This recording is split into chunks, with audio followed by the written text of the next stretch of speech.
Saya mau mulai dengan Pancasila. Dulu orang banyak bicara Pancasila dan ada kesan bahwa ya udah tuh tidak usah banyak dibicarakan. Saya sendiri berpendapat bahwa Pancasila itu tetap sangat aktual dan sesuatu yang luar biasa. Saya juga mengakui kalau yang pertama kali merumuskannya. Mengapa? Pancasila itu nilai-nilai, cita-cita, dan tolok ukur perpolitikan Indonesia. Jadi Pancasila itu apa yang kita hargai, yang kita anggap bagus, yang mau kita laksanakan, cita-cita belum terlaksana. Pancasila itu mau kita bikin nyata. Yang Pancasila itu kriteria ukur apakah perpolitikan kita benar. Jadi apakah menuju ke pencapaian cita-cita Pancasila atau tidak. Pancasila berhasil melakukan sesuatu yang dalam banyak negara di dunia tidak berhasil, yaitu memecahkan masalah identitas dalam negara yang maju. Indonesia mungkin negara paling maju di dunia dengan ratusan etnik, budaya, bahasa, orientasi keagamaan yang berbeda. Kok bisa bersatu? Di banyak negara itu identitas nasional misalnya Myanmar, dan itu namanya Burma atau apa. Identitas nasional ditentukan oleh kelompok yang merupakan mayoritas. Dengan akibat bahwa yang lain tidak merasa sebelumnya diakui Myanmar, misalnya Burma praktis sejak kemerdekaan tahun 1947 tidak ada perang saudara. Tetapi Indonesia berdasarkan Pancasila membuat orang Bugis bangga bahwa dia orang Bugis, orang Jawa bangga dia orang Jawa, orang Minang bangga dia orang Minang, dan tiga-tiganya bangga bahwa mereka orang Indonesia. Nah, kalau di luar negeri mereka ketemu sebagai orang Indonesia yang bangga bahwa dia Bugis, bahwa dia Jawa, bahwa dia Minang. Orang Katolik tidak perlu memotong apapun dari kedatangan untuk menjadi orang Indonesia.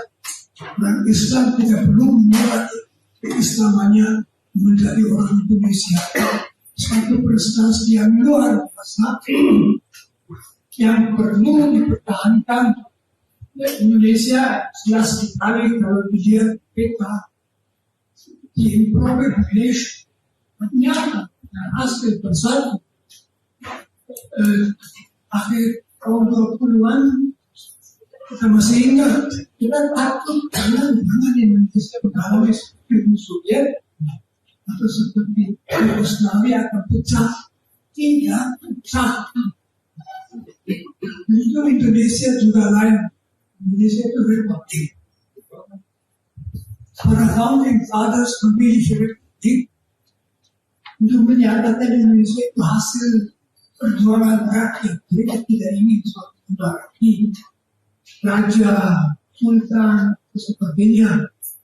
Indonesia milik rakyat Indonesia. Untuk itu Bung Karno juga sangat mendukung demokrasi, tetapi tentang demokrasi sejak semula tidak dicapai kesatuan paham. Misalnya perbedaan Soekarno mencari demokrasi, pulangnya dari demokrasi desa Hatta mengatakan dari demokrasi desa tidak bisa mendapat semangat, tetapi sebagai pola negara tidak bisa diambil dari demokrasi desa.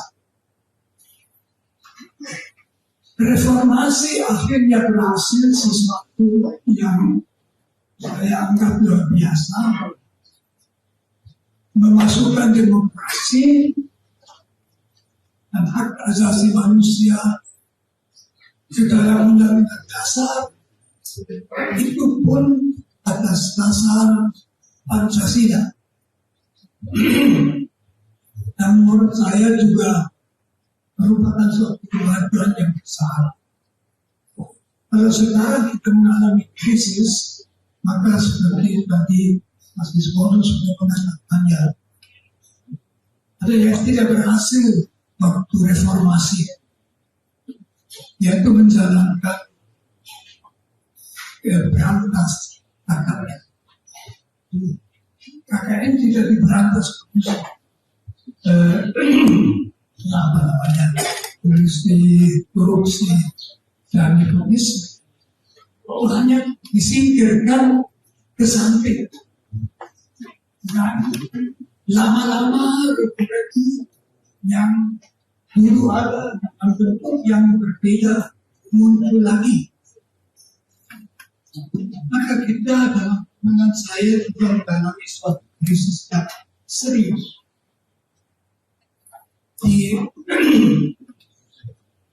Dan sebetulnya ancaman yang juga besar, ada macam-macam ancaman. Misalnya kalau Indonesia tidak berhasil menciptakan keadilan sosial, kalau 50% bangsa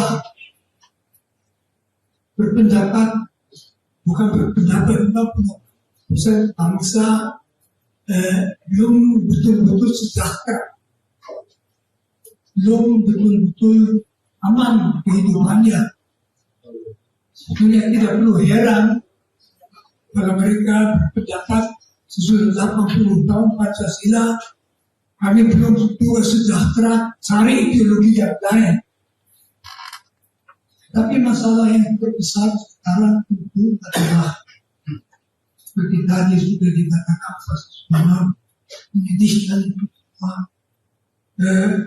adalah korupsi. Katakan saja Indonesia merosot dari demokrasi menjadi suatu oligarki.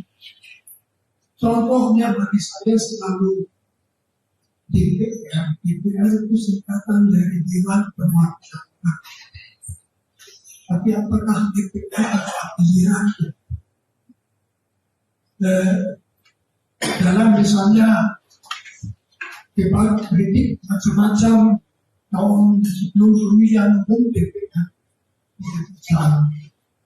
undang-undang yang penting seperti perang asal-asal didiamkan. Undang-undang yang penting seperti mengenai militer itu dibicarakan dengan cara supaya masyarakat tidak bisa bercampur, melindungi diri dari benteng, takut terhadap rakyat. Kita tidak punya partai dengan suatu orientasi ideologis. Termasuk partai itu mau mengikuti seorang dinas. Di partai itu kita seorang pokok, dan yang masuk di situ mengharapkan sesuatu. Kalau untuk mau menjadi wakil rakyat harus bayar antara 5 dan 10 miliar rupiah. Ya, siapa yang bisa mewakili rakyat? Kalau terpilih untuk tidak mewakili rakyat, tetapi berusaha supaya kerugian keuangan itu dikembalikan, itu gampang. Lalu terus terang saja, Indonesia kan mungkin 50% bangsa belum sudah. Ya, kecil, banyak, kecil, buruh, kecil, yang orang-orang yang di Jakarta hidup dari jualan dalam artinya kita tidak punya partai sendiri. Kalau ditanyakan kamu sebaiknya memilih partai mana, di Prancis bisa mengatakan pilih partai sosialis, di Inggris pilih partai Labour, di Indonesia nggak usah pilih, karena tidak ada satupun yang membela orang-orang itu. Saya melihat kelemahan DPR sebagai sesuatu yang sangat berbahaya. Karena itu kita juga tidak punya oposisi. Oposisi itu kan di Indonesia kata itu menurut saya salah. Karena adanya oposisi dan pemerintah menjamin sesuatu yang dalam ada 3 hal tidak tercapai, yaitu bahwa semua masalah politik, ekonomi, apapun yang diurus negara, ada segi pro dan kontra, positif, negatif, alternatif mana. Kalau semua satu atap, semuanya akan menyetujui apa yang diinginkan pemimpin. Oposisi menginstall bahwa alternatif, kritik, kelemahan dan sebagainya bisa diajukan. Yang hebatnya sistem oposisi adalah bahwa oposisi memungkinkan perlawanan dan pertentangan tanpa permusuhan. Jadi yang bertengkar hebat dalam suatu sidang kemudian capek-capek bersama-sama ngopi, itulah kita tidak punya yang mengajukan, misalnya di Dewan Perwakilan Rakyat, segi-segi kritis terhadap pemerintah. Itu ada yang mendukung dan itu boleh saja. Saya sendiri khawatir bahwa kita telah berjalan terus tidak akan memecahkan masalah bangsa dan masalah mundial yang masih besar untuk mencapai tahun emas 2045.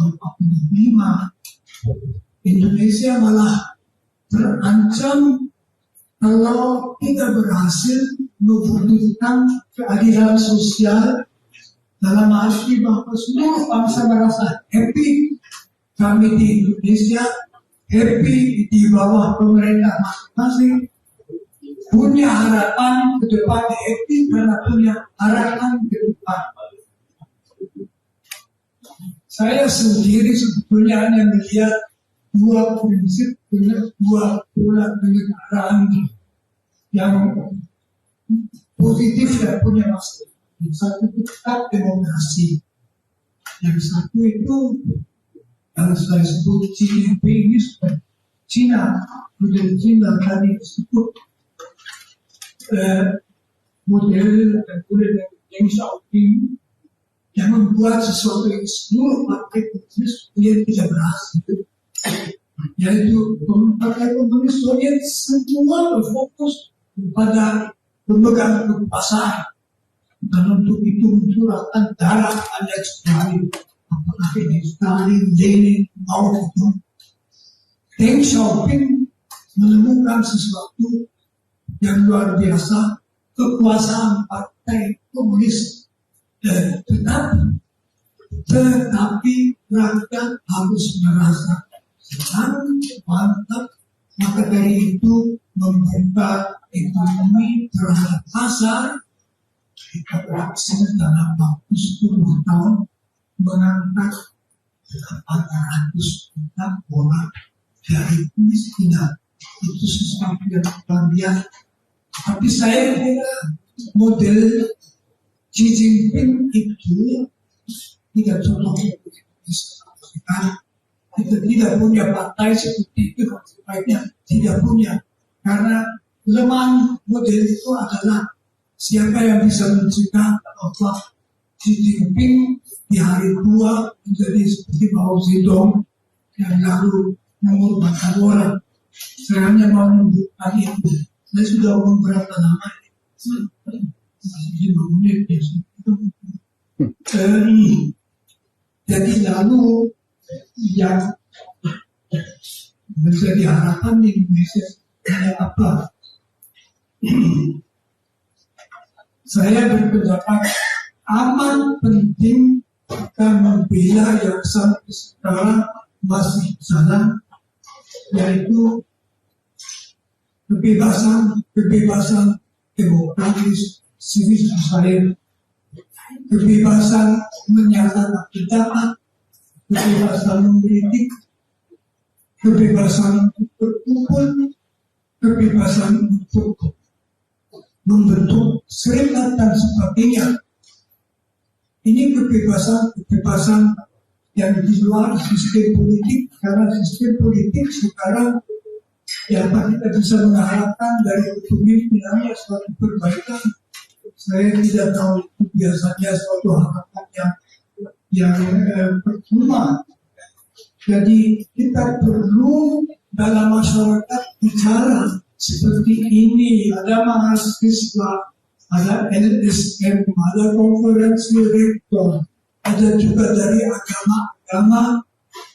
Kita harus menyuarakan tuntutan-tuntutan yang dalam Pancasila sudah dirumuskan, keadilan, kebaikan,